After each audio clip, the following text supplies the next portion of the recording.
we bunge enene Mheshimiwa Moses Wetangula nigaboririe abajumbe konekia buna nkobeka bare chibesa chisaine hasensemo ye chigosori unenjiremo yo guchia gokonya chitalanta ukini wase chinsemo Wetangula nigobona ikora kuya kwana iga kero aikirana hasumo iga bwe chigosori chama minyoko achepsaite county ya Uasin Gishu ritko riarero ase amamirania yonyara kobaga kwariganirwa busa kwariganirwa kira umwaka no mokonyi bene bumuraibwense Faruk Kibet.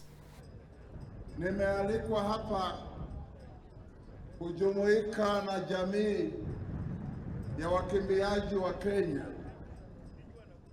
tukiona watoto wetu wakikimbia, and today's theme, running for education.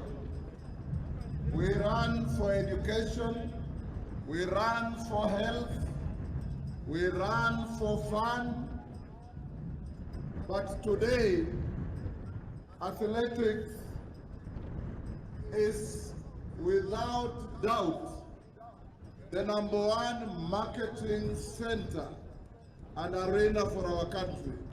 There is no country, not even America, not even China, not even Germany, that has their national anthem played in international capitals more than Kenya's.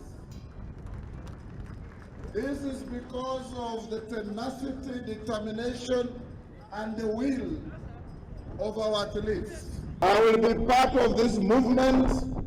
I'll be here routinely to join you, and I want to say hongera sana Faruk and those who supported you, your sponsors, and above all, we must all be proud to be Kenyans. Naomba wabunge wetu na kila mtu, hasa wabunge kule bungeni, allocate more resources to sports so that we can grow our talent.